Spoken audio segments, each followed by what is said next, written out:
Good afternoon, distinguished guests and members of the CAMCA community. My name is Gerel Orgil. I'm the member of the CAMCA network.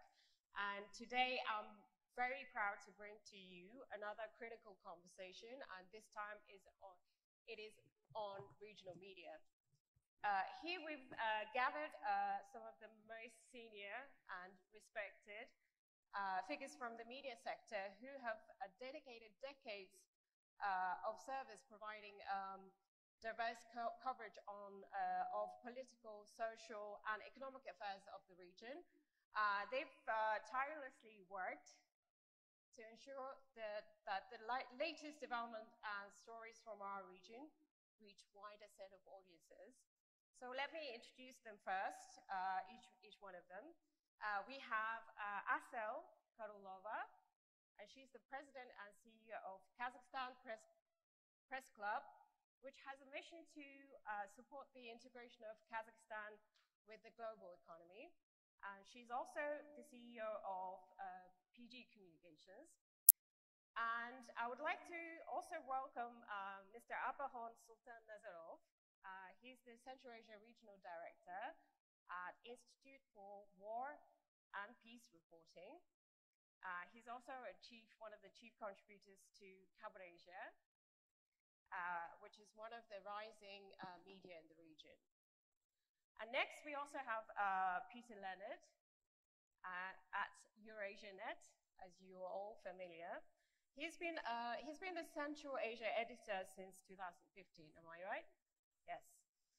And next, we also have Piedra.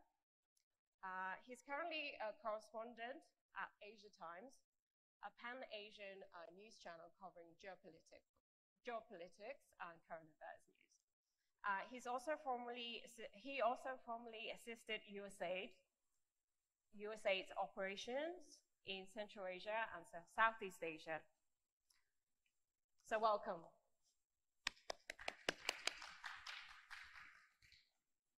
Okay, so there's been significant but often overlooked economic transformation, human capital, and social development taking place within our region. Despite these noteworthy developments, our region remain largely underreported, and oftentimes underrepresented also, which highlights a significant gap between what's reported and our awareness of the real opportunities and the vast potentials that are prevalent across the region.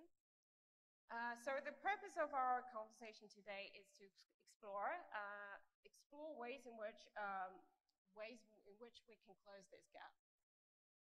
So the main question is, how can we, as the media sector, fill in the void between what's reported and the vibrant realities of our region? Okay, so I would like to ask you all a panel-wide question first, okay? So despite some deep concerns and obstacles, there has been some progress in the professional media industry, especially around offering alternative perspectives and a more balanced reporting. We've seen media organizations adapting fast to the digital age and diversifying their content offerings. But I know that these observations are only barely scratching the surface. So I would like to ask each one of you, can you provide an overview of the media landscape across our region, including the independent media? So I would like to start with Peter. Yes, can you hear me? Is that okay?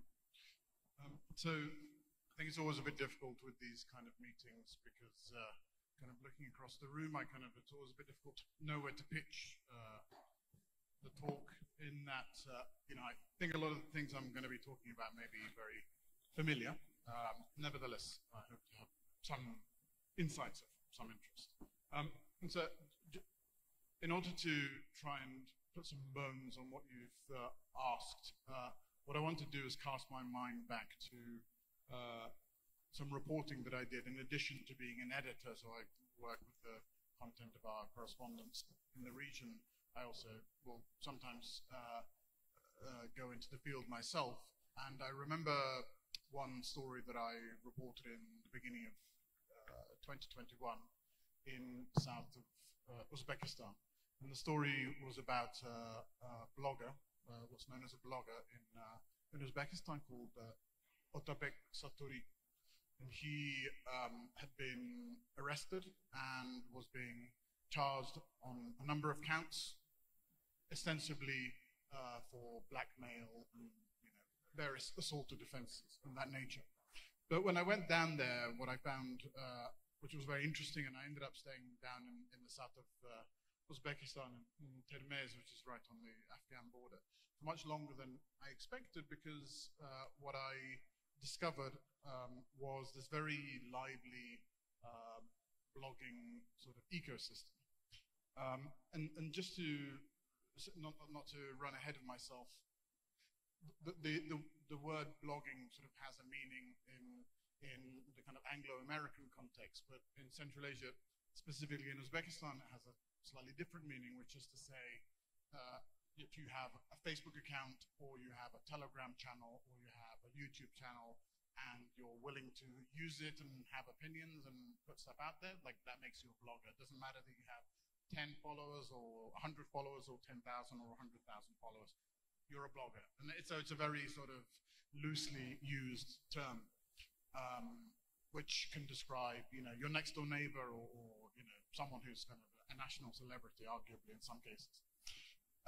So what I did is I traveled around this one area of Uzbekistan and found all of these kind of really interesting, kind of fascinating characters.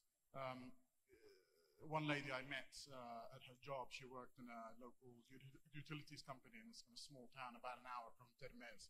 And she was, she'd been brought to my attention because she was being sued by another public official at the time. Because the thing with these blogs, like generally what people tend to do on them is they'll talk about, pothole in my street, or, my power isn't working, or, really kind of like bread and butter stuff. In addition to complaining about potholes or something of that nature, she'd also insulted this other local kind of colleague official, and so this person sued her. And so, I went along and met her and kind of really sort of started to get a sense of this this concept of blogging being something which, is not that familiar to us, perhaps from countries with slightly more developed kind of mainstream media spheres. Then I remember another trip I took was to a town called Leonard, which is on the border with Tajikistan, and there I met this young man who had a blogging studio. So what that was just, it's like a store. It was like just one room, and you walked in, and you could film a video there. Like you can film a video in your own house, but like he'd do it like more professional than that, with lighting, and he'd even kind of tell you how to build your own blog. It was kind of blogging consultancy, if you will. And then another story that I heard was of, I don't remember exactly what the issue this family had, but they kind of, it's probably something again to do with the local municipality. But they didn't trust any of the local bloggers, like even the big ones, to bring up their case. So they actually brought in like a relatively famous blogger from Andijan, which is quite a long way away. He's got kind of quite a big brand. And this is this other interesting aspect of this kind of phenomenon that's come up in Uzbekistan, which is if you have a following of 100,000, like you're a big brand, you can actually charge people. So, and it's not. I mean, it sounds kind of weird, perhaps, but essentially, I have the leverage, you have the money, you have a story to tell, pay me the money. It's kind of pay for play, essentially. And then less benignly, people who maybe are in a dispute with somebody, you can kind of do a smear campaign, and that's kind of a good way to, I mean, not good, a bad way to leverage bloggers. But the reason I'm talking about all this is that in Uzbekistan, what happened in the political thaw that ensued after President Islam Karimov died in 2016, the authorities allowed for kind of what, in my view, was a kind of a pretty brief second of liberalization in the media scene. And what ensued was the appearance of a number of new outlets or outlets that had previously existed kind of had suddenly got this sort of new, let's say, burst of energy. But nevertheless, the situation sort of stagnated pretty quickly. And in my view, has now tended to get a little bit worse. And in addition to that, none of those outlets, even the more energetic ones, were not that good at doing reporting from the regions, right? Like, or talking about, again, kind of bread and butter issues. I mean, really the kind of stuff that tends to get eyeballs, you know, in a kind of a competitive media market. They just weren't that good at it. And so bloggers really sort of filled that gap. And I think kind of another important aspect to consider here, these are very, Central Asian populations are still very rural, which means that, you know, even if you take Uzbekistan, which is one of the more urbanized countries in Central Asia, a good 50% of the population live in the countryside, and those are people whose lives and whose problems are not well reflected in sort of the, I guess, the Uzbek version of mainstream media. And so sort of blogging fills that gap. But I'll wrap up quickly, don't worry. But what's happened is that this relationship that these kind of, you know,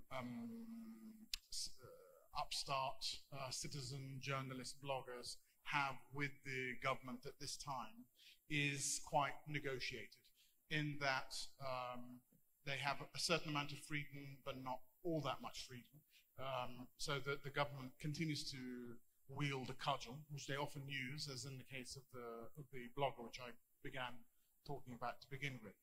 And so if you take that Uzbek situation and then look across the region, in some shape or form, you sort of see the same pattern essentially across the whole region, which is to say the sort of legacy established media outlets which struggle, I think, to be viable, exciting outlets. In some countries, they're better at it than others. And in their place is this extremely wild, sort of unbridled, sort of, you know, sort of bottom-up journalism. And the response has been from some or other governments to attempt either to repress in some instances or to regulate. So in Kazakhstan, for example, we're just at the moment going through the motions of discussing a media law, which one of the main aims of which is to sort of, I mean, I'm really brutally simplifying, but I think one of the core kind of objectives of the law is to kind of identify who is a journalist, like what actually can be considered a journalist, which is a really sort of almost philosophical question, which we kind of perhaps don't think about that much, but in a place like this where the media scene is not, you know, it's hard to sort of pin exactly. It's a slightly sort of amorphous kind of blob, really. And so that's kind of that's the sort of the platform I would set out in terms of what's happening inside the countries. But just very, very quickly running ahead, and I'll just state two things. As far as the regional aspect of it, which I guess we'll probably talk about in our discussion, I find to my disappointment as someone who covers the whole region that cross-regional media is a very underdeveloped thing over here. To put it in its simplest terms, there's not a lot of curiosity in individual countries about what's happening next door, right? Which is, you know, I don't want to be too judgmental. I mean, that's the case in a lot of kind of, you know, I find I'm an Irish citizen who spent a lot of time in the UK, and you will not find any media in the world more parochial and uninterested in anywhere else in the world than British media. You know, you watch the main news in the evening, and, you know, if you get one item of foreign news, that's a miracle. Unfortunately, Central Asia suffers a bit from the same problem. And so, you know, when we talk about cross-border journalism and reporting and media kind of trying to reflect this region as a whole, I'm afraid there's not a lot to work with. So, yeah, on that, I'll bring my comments to a close. Great, great. Thank you so much for that. Up next, Abakhon. Would you, I'm very curious to know, would you think, he mentioned that there's a lack of curiosity between our countries, but is it because the things are being underreported? You know, we will find it more curious and fun, interesting, if there were more reporting. Would you agree to that? Thank you very much, Gerel. Good afternoon, dear CAMCA members. Unfortunately, I'm not a member. I'm grateful for an opportunity to meet you, talk with you, exchange ideas, and communicate some of my own. But before I proceed any further, let me address a concern that you might have. You may wonder, why is knowing about the state media important to me? I think the answer is simple. I know that you are all goal-oriented business achievers, and I believe that relying on objective and high reporting and analysis played a part in your success. The foundation for knowing what is up with the world is undergoing challenges and transformation. I will now speak of 3 ideas that I hope you will find a useful takeover from this forum. First, I will argue that freedom of media, speech, and ultimately thought is under siege in Central Asia. Second, you should know that the newest trends in information consumption, transformation media, speech, and thought, while again, freedom are under siege.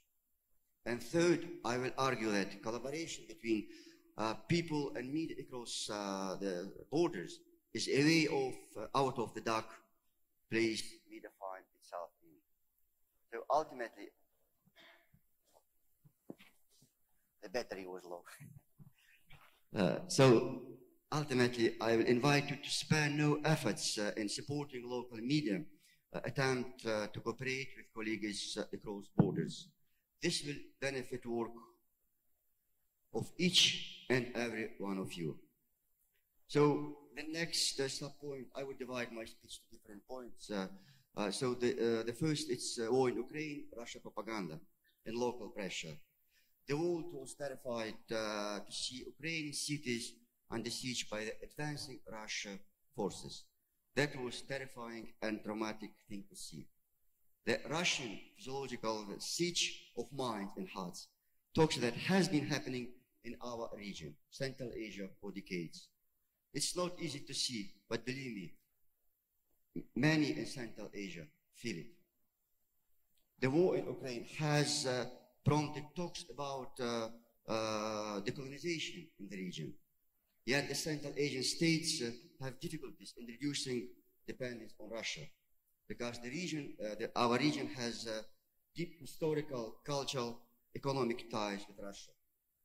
These ties makes the diversification of foreign relations and strengthening of independence even more slow and complex. Ultimately, we observe an impact on the media landscape. Russia propaganda finds a response in the region. You know, branches of Russian media outlets are located and actively promote the agenda. Just to prove it, 2 months ago, you know, we had research by IWPR in Kyrgyzstan.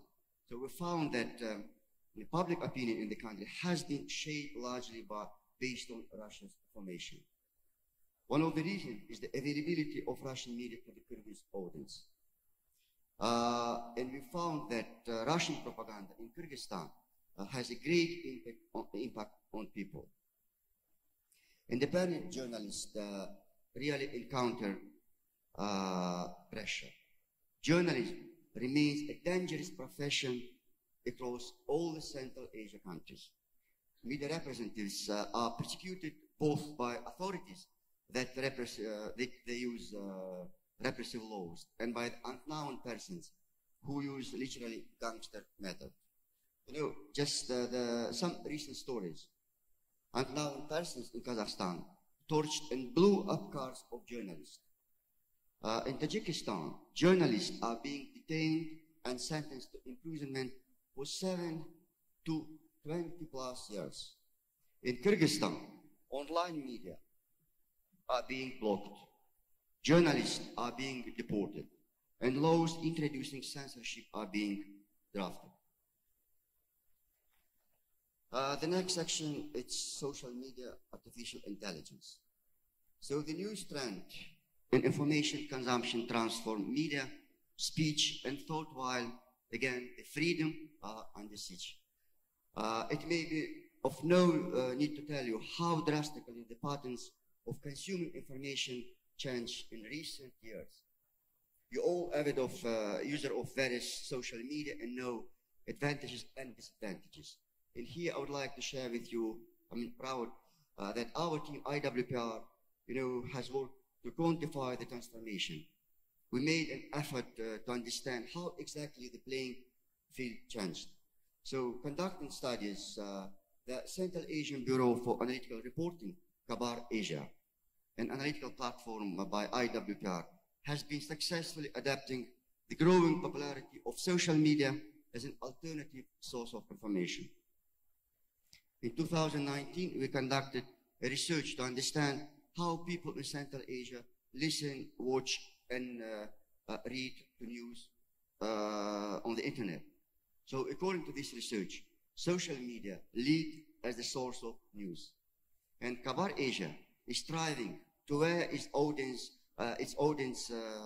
is to ensure that access to quality analytical content.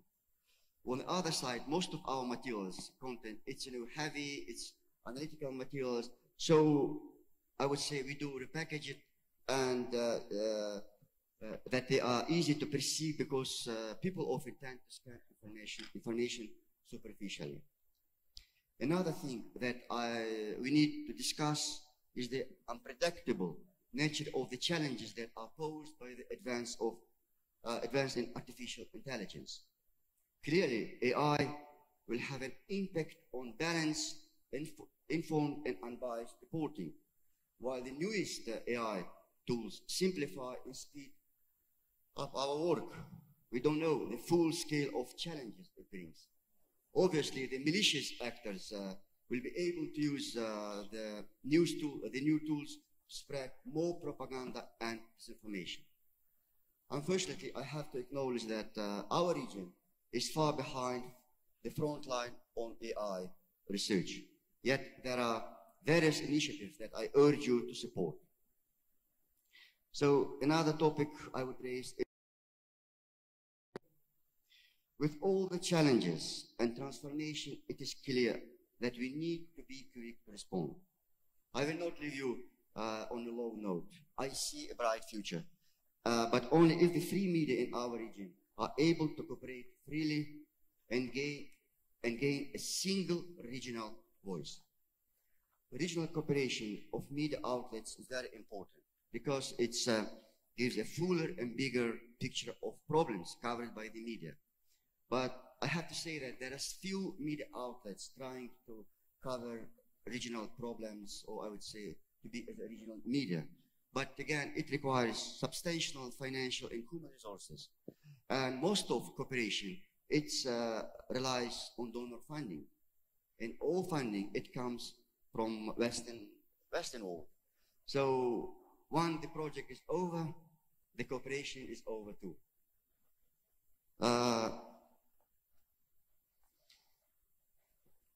Another issue of media in Central Asia, media counter serious difficulties in monetizing their activities. One of the main reasons is the small advertising market in the region.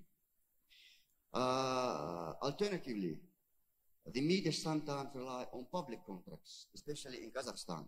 But on the other side, it can have a negative impact on media independence and objectivity.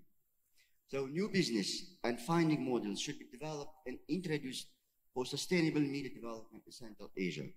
It can include the development of regional advertising markets, the creation of paid content models, and the encouragement of private sector to invest in the media sector.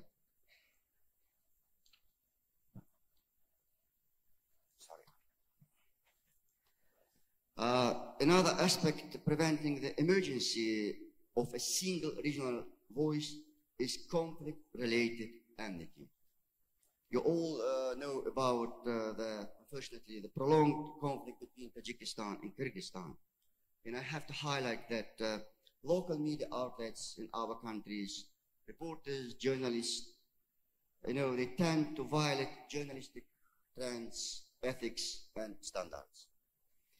And finally, I would like to bring one case study of the regional cooperation of media.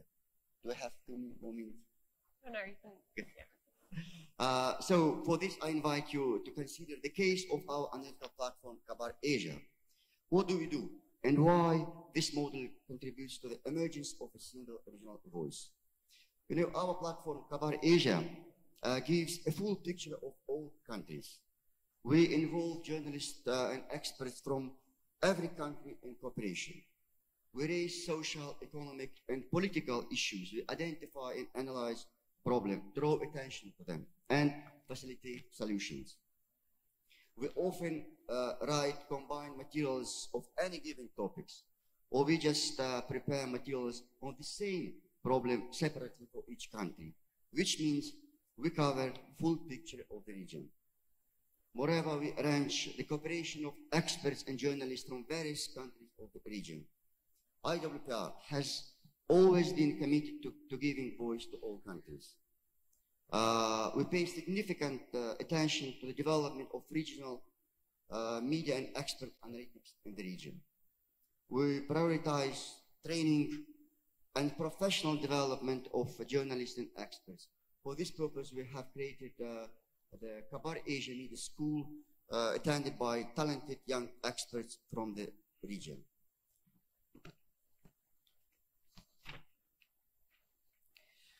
I can talk more and more about Kabar Asia, but this far is enough. So in conclusion, allow me to summarize my address to you today. I urged, that media is paramount to the success of each of us, our community, our countries. Yet the media faces significant challenges and transformation. As I see, the best chance we have at saving the media is to make sure that it is interconnected across borders. And that's why I shared with you the case of our Kabar Asia and presented how it builds bridge across countries. I'm sure, considering it had some learning value. Thank you. Thank you. Thank you so much. That was very comprehensive. So next, Assel, please, can you talk a little bit more about Kazakhstan, in particular, in regional media in the context of Kazakhstan? How would you answer the question of how the media industry is evolving? Thank you. Can you hear me? The sound was not great for the whole day. So thank you very much. First of all, I'd like to thank you for inviting me, and on behalf of Kazakhstan Press Club, we're glad to support this event as an informational partner. I learned about CAMCA a couple of years ago. I was very excited about your network, very impressed with what you're doing and the quality of people you're bringing together. So it's really an interesting time for media in the region, and I would like probably to bring a bit of perspective about Kazakhstani media and also possible regional cooperation. First of all, like in any markets, we have ups and downs in terms of media development, and let me start with ups. Number of media is growing in Kazakhstan. We have more than 2,000 officially registered media, and 80% of them are privately owned. Digital segment is growing very fast. We have a very high internet penetration in the country, and digital media, social media platforms, just let me bring some numbers.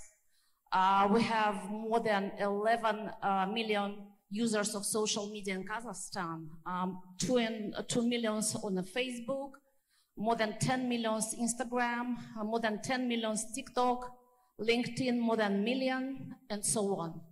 You see that digital media is growing, and independent journalists are using social media as their platforms to send their message, to create independent projects, and I think it's a very good trend.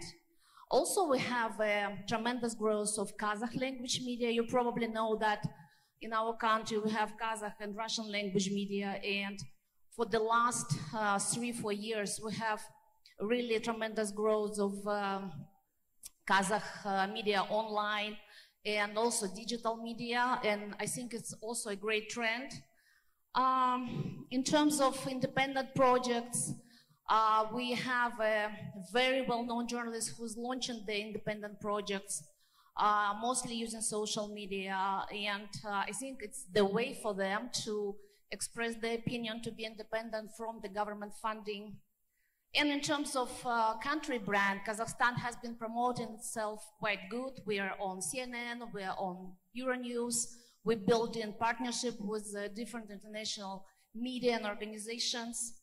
And also, I would say that all these trends are very positive and promising. However, for the region, we also have several downs that we need to bring and we need to address.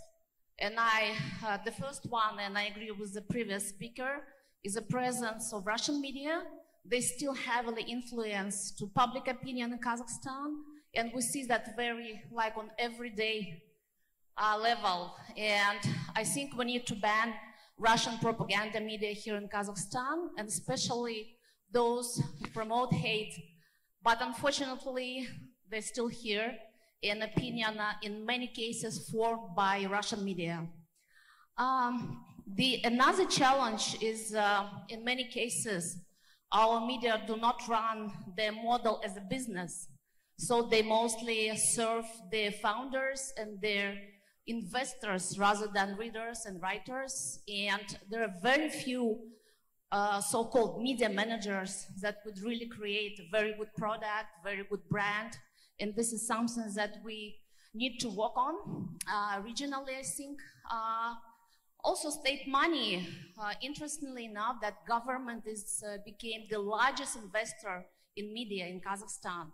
If you compare even advertising market from commercial companies, we see that government is investing more, but in many cases, the investment are not very productive, because what they're doing, they're mostly investing in government-promoted content.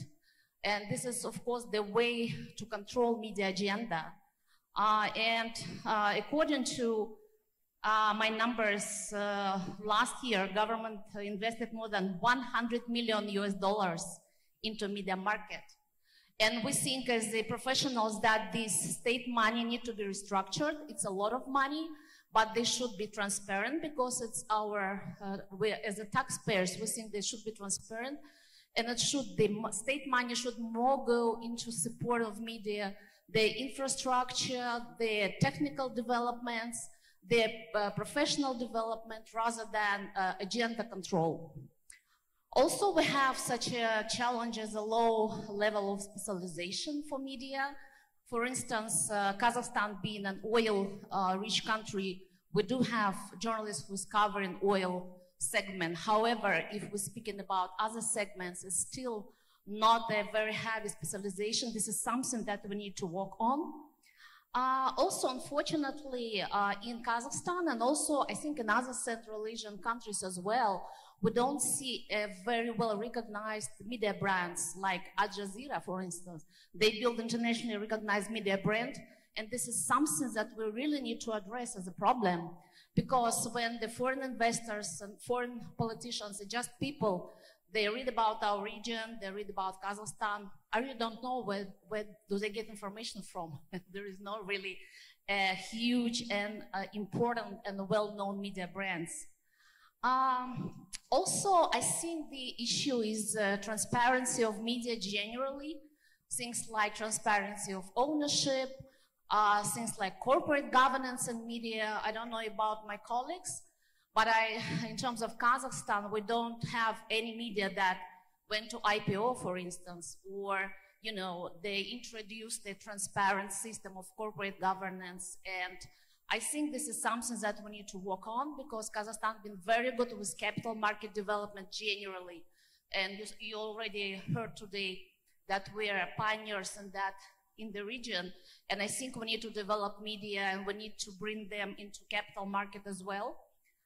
I also would like to bring very important issue, and the problem is low trust to media in general. And I think it's the same in our region, in other countries as well. We saw after COVID that the general trust level is very low, and population, they more rely on social media, on chats, on WhatsApp, on Telegram, rather than official media. And this is something that I think it's a challenge for the region. Whether it's governmental or private, they check information, they provide different opinions, and they follow the law, right? But in many cases, what we see in social media, in bloggers, they do not follow these rules. They do not check information in many cases. And the fact-checking is another problem. It's been a lot of fake information, also from Russian media as well. And I think the fact-check is something very important for the whole region. We have this very good project called Fact Check KZ, working here in Kazakhstan and supported by international donors. And I think we need more of such of the projects in media literacy development generally for the whole region, not only for Kazakhstan, because it's a problem. And also things like ethics and responsibility, we're not very good at it, unfortunately. And things like, responsibilities of media and how they cover different things, how they bring different opinions. I think it's very important for our region and for Kazakhstan as well. And we already spoke today on this stage about war in Ukraine. And I think this war unfortunately brought a lot of also problems in terms of public opinion building. We have very polarized society now. The one part who supports Russia and listen Russian media, and another part who mostly rely on international news, on independent news, and they do support Ukraine. And it's very heavily influenced to the public opinion building in Kazakhstan. We have a lot of hate language in social media, and this is something I think that we need also to address. And if we would have, if we would build a trust to traditional media, if we will increase the level of reporting, of journalism, of fact-checking, I think that a part of problem solving. In terms of opportunities, I see several opportunities. Of course, in our countries in Central Asia, media are very different, but we still can do joint projects, especially in things like investigative journalism, things like fact-checking, fighting fake news, and bringing up media literacy. We also might think about doing joint projects on digital platforms, because for countries like Central Asia, for Kazakhstan, digital and social media are really, really important, because governments in our countries are trying to suppress media. We know that in many cases. And also, I think the good idea would be for our region to cooperate more in English language, switch from Russian to English language as our inter-cooperative language.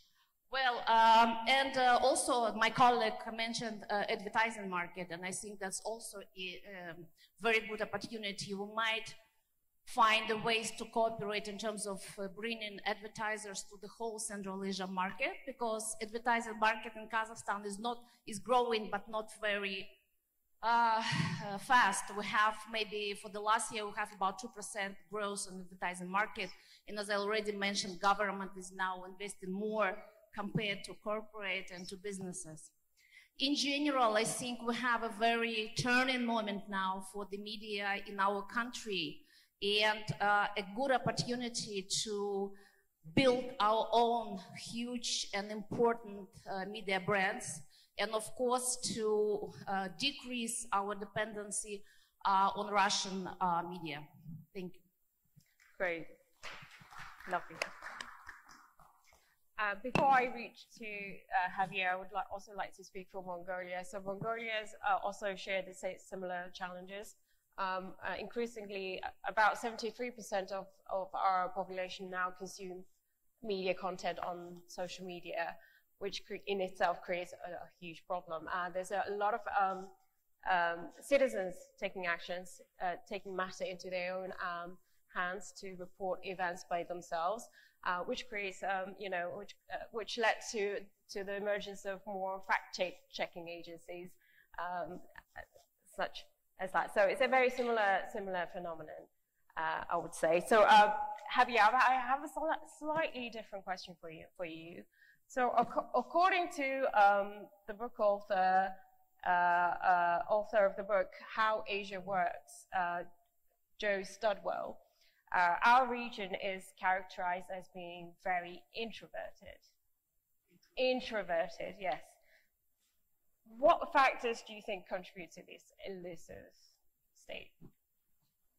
Thank you for the question. I'd first like to thank CAMCA and the gracious invitation that Professor Starr extended to me. He's sitting there, and thank you very much for all the great work that you always do. I will answer that question and also make a few comments. That's the nice thing about going last, is I can reflect and maybe comment on some of the points that were made here. First of all, the title of this is, Will the Gap Be Filled? Well, what's important, and how many people here are journalists and in the public policy space? I imagine pretty much everyone, yeah. Trying to form public opinion, better informed within democracies, et cetera. So I think one of the questions that we need to reflect on is not the number of, but the quality of the news reporting.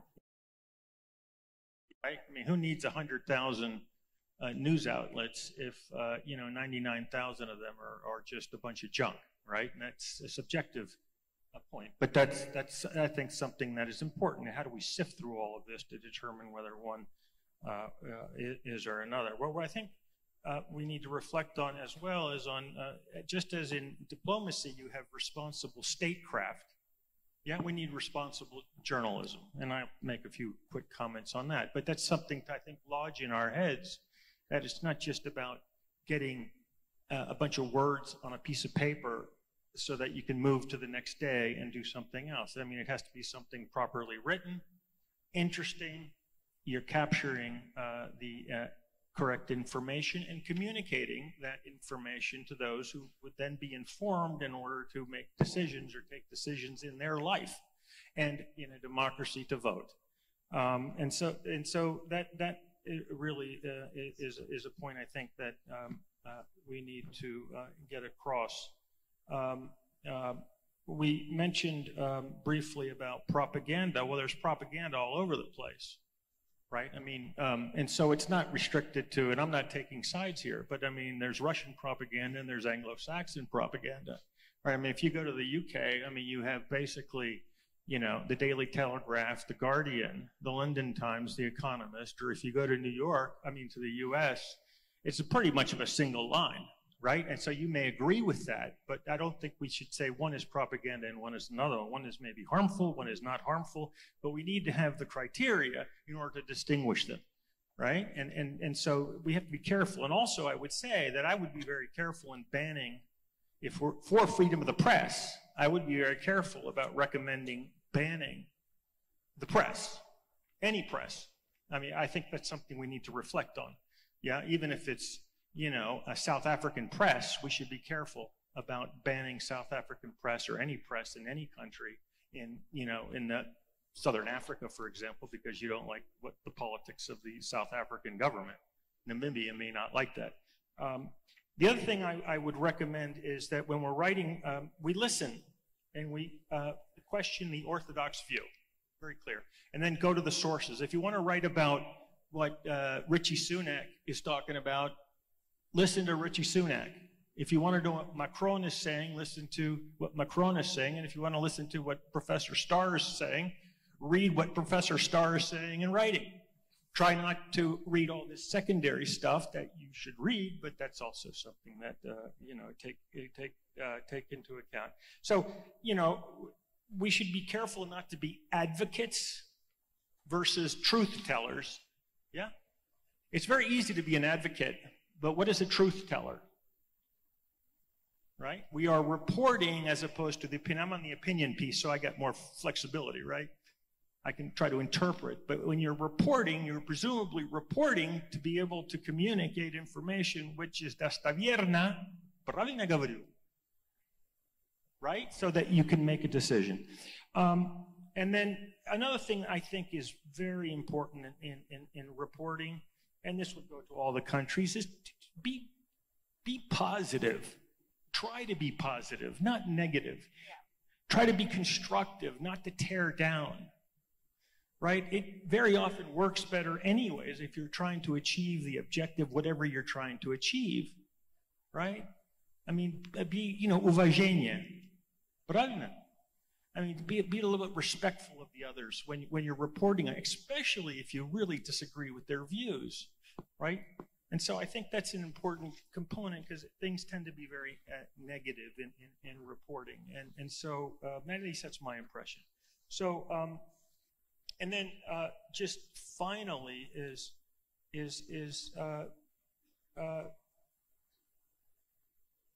work at whatever you're writing on. It takes, and if you're going to put pen to paper and nobody reads it, there's no point in writing it. Right? And so take the time, which is more difficult, to formulate a sentence with a subject, a middle, and an end, where you have the paragraph and then it all concludes, especially if it's a shorter piece. And you put it all together, and people will read what you wrote the next time you write it. Next time you write an article. And so these are just some points. I think most of you are in the public policy space and are writing, and these are some, I think, from my perspective in my life, I think there's some things that I think you might want to reflect on as you move forward. That would apply here in the Stans, in Mongolia, as well as anywhere. These are just sort of general criteria. So,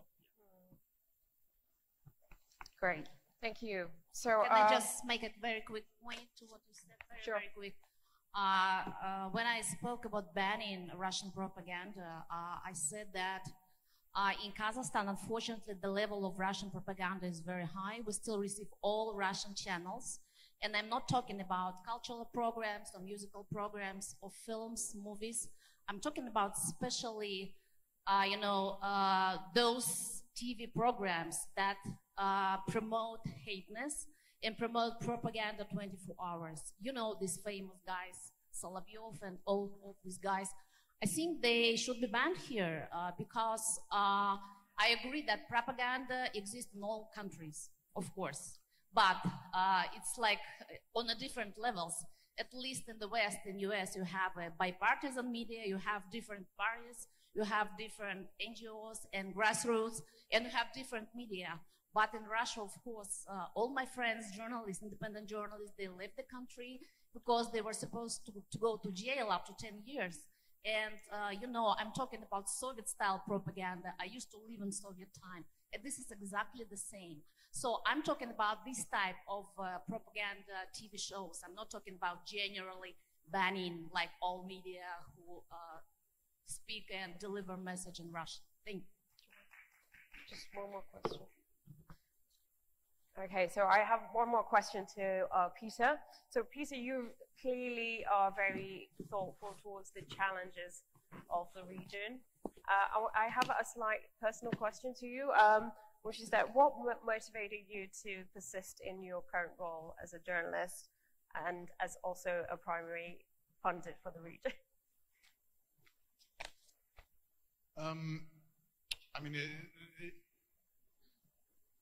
In responding to a personal question, I'll respond to it, I guess, in a personal way, which is to say that, as always with these things, the longer you spend studying a subject and the longer you spend in a region, the more and more you realize how little you know about it. And every day that I learn new things, I understand how ignorant I am. And that's, I think, what motivates, any journalist or anybody who's sort of curious about the world, you know, in terms of a sort of, to speak about, if I put it in terms of mission, then Central Asia, and I guess this is also cycling back to one of the questions you posed.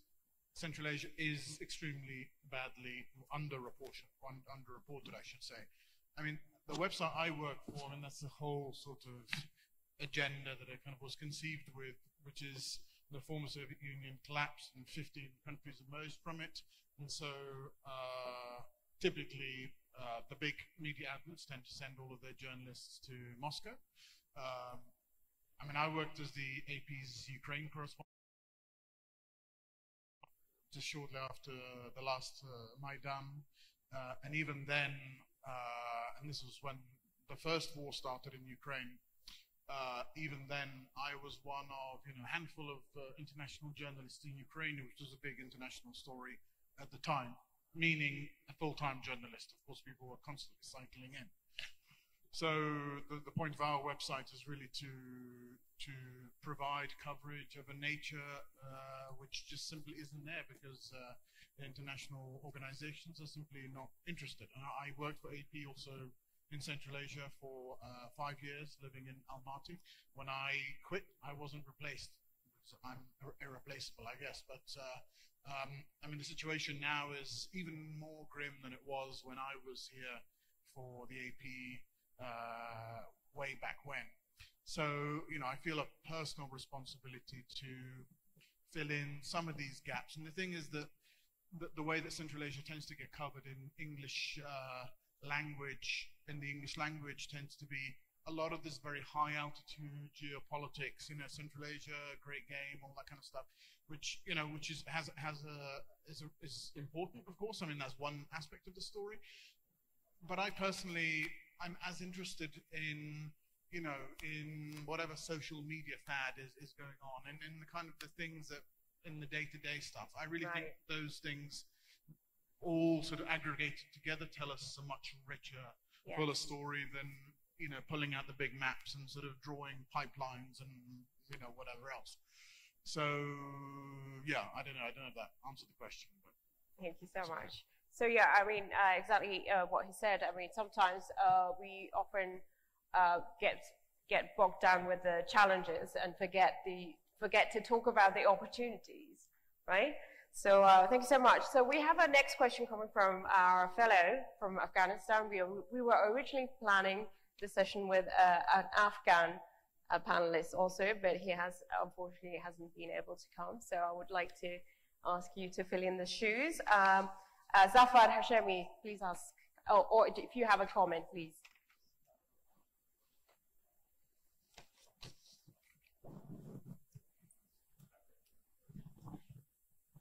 Thank you. Zafar Hashemi, thank you for the opportunity. Yet, like you said, prominent journalist from Afghanistan was supposed to be in this panel to talk about the Afghan media and how it relates to the CAMCA region. But unfortunately, he could not secure his visa on time, like many other Afghan fellows. So I'll try to say a few things, definitely not trying to fill that shoe. So two things that makes Afghanistan story, or the story of Afghan media, in two episodes. That is before Taliban takeover of Afghanistan and after Taliban takeover of Afghanistan, relevant to what we're discussing today.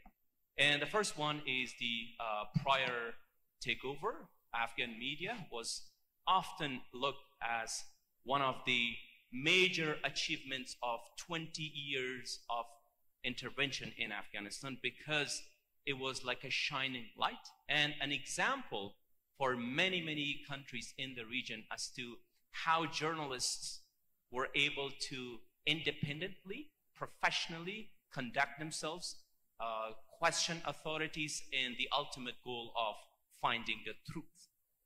And there was also this outflow or spillage of that kind of professional journalism to other countries. For instance, I remember an interview conducted by the journalist who was supposed to be in this panel of Iranian foreign minister, and him being able to challenge the narrative of the Islamic Republic of Iran and he was getting a lot of praise more from inside Iran than in Afghanistan, because he was able to conduct himself professionally and challenge that very authority. And that's just one example. The other spoilage or outflow of Afghan journalism was in the entertainment section. A lot of Tajik singers from Tajikistan, I was just talking about this with a Tajik fellow a few minutes ago, are singing or re-singing old Afghan songs because it has a huge market, not only inside Tajikistan, in Uzbekistan, but also in Afghanistan. And Afghan news outlets, Afghan media outlets, and entertainment stations were looking into opportunities to produce content, not only news, but also entertainment for the bigger region. And that was before August 15 of 2021. What's happening now? The journalism inside Afghanistan is taking its last breaths because of heavy control by the Taliban, but the journalists outside Afghanistan, and in some cases even inside Afghanistan, are still working. They have not given up because of 20 years of being there, learning and improving their journalistic skills, but also trying to feed this gap that is now there, because people of Afghanistan are now used to a free, independent, and truth-seeking media, not only inside Afghanistan, but outside.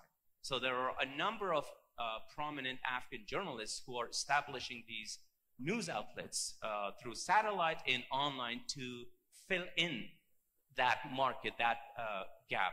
And also there are a number of Afghan companies and Afghan journalists and Afghan media tycoons who are looking into opportunities to create news channels as well as entertainment channels for not only Afghans in this region who are resettled in this region, but also for people of this region. For instance, last week there was inauguration of a new entertainment TV station in Tashkent, which broadcast in Dari and Tajiki, mostly entertainment.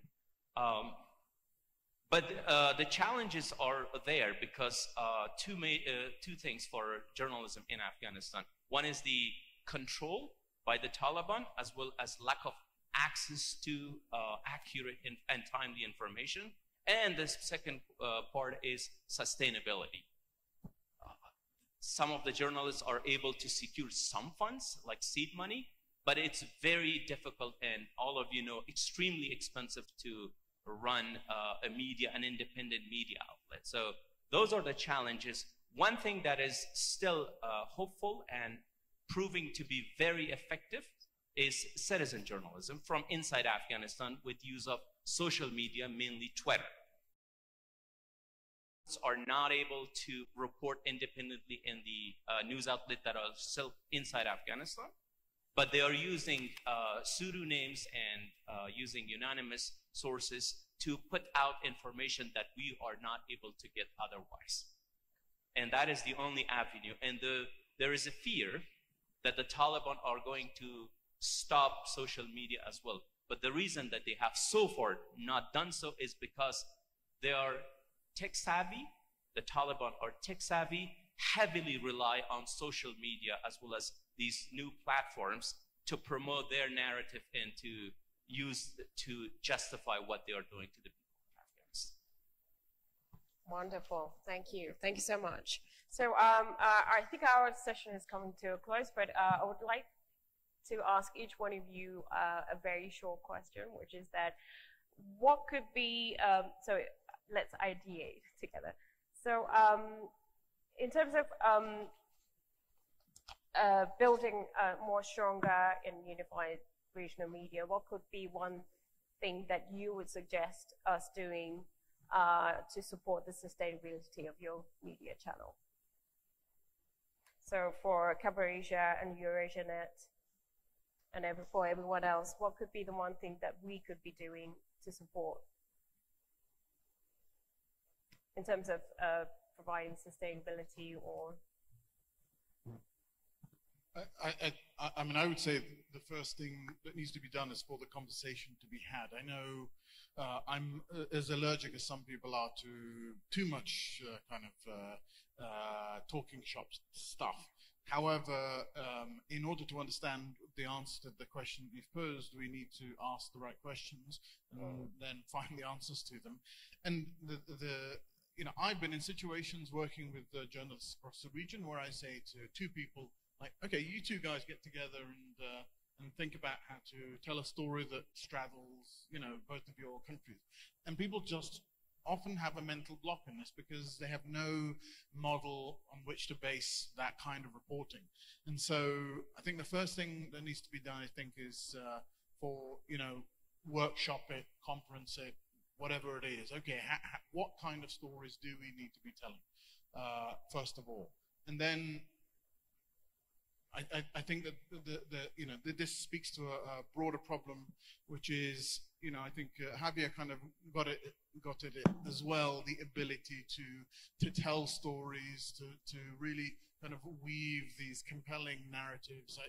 The journalism in Central Asia is, by and large, still unfortunately a little bit kind of, you know, stolid and a bit, you know, like a lot of protocol journalism, you know, yes, this president did this and this prime minister did that, or this business deal was done with this company and that company. There isn't a lot of, you know, really kind of good narrative. And this is really important when you do, I think, cross-border journalism, in that people sort of, you need to explain to people why you're telling this story. You can't just sort of, you know, do a kind of bingo, kind of get two balls with two countries in a subject and make up a story. Like, you actually, and that unfortunately is really hard work. Any journalist will tell you to learn the skill of telling a story in a compelling, engaging. Nobody can, well, you can be taught to do it, but really the moment when you start becoming kind of journalists, hopefully, who is able to do that, it's something, you know, from, I don't know, from the ether that kind of inspires you. It's very hard to teach that, but that doesn't mean we shouldn't try. That's sort of my thoughts on that subject. All right. Very short. Really, we need media cooperation for Central Asia.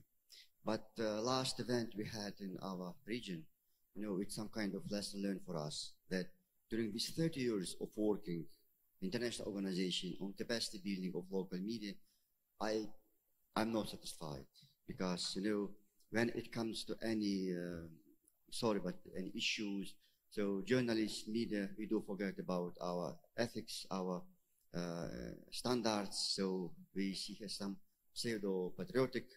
So I think we should change our approach.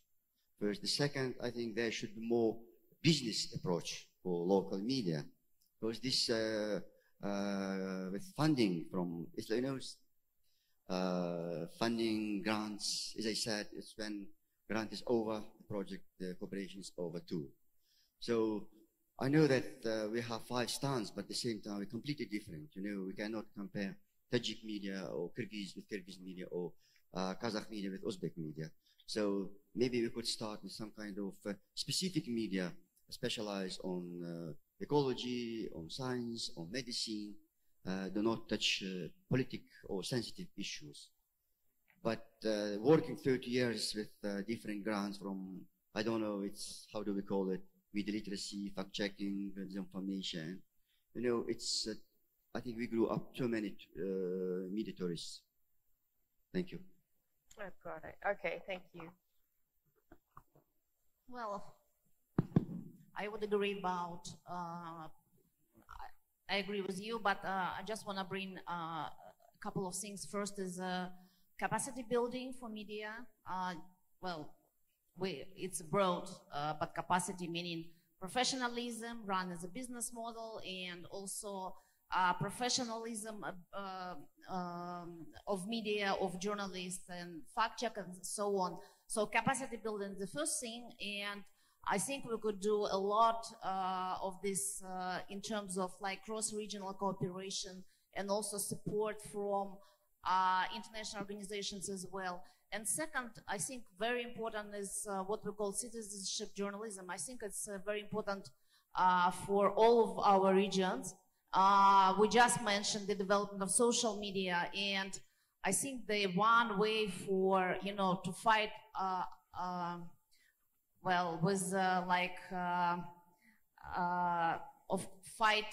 propaganda and also to be independent is development of citizenship media, and it's opportunity for all. And I think this is something that need to be increased in the regions. Thank you. So just one possible recommendation. Over the last 18 months, the president has challenged, and he's used these words, the oligarchs to return money to Kazakhstan. And so I don't know if there's a school of journalism here, but I think what somebody should get to him and say, or his immediate circle, and say, we need X amount with a one-page business plan that we need to double our resources in these three places with the School of Journalism at the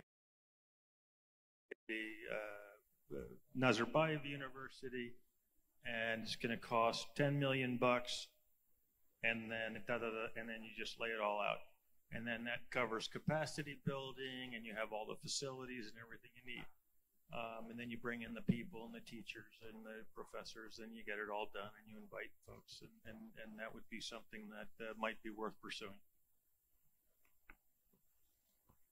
All right, thank you so much. So with this, I would like to close our panel. I believe that with a strong media presence, the media has the vast potential to lead the region's transformation. I truly believe that. Let me just say that let us amplify our voices and unlock our region's true potential. Thank you so much for joining me in this crucial conversation. Thanks so much. Okay.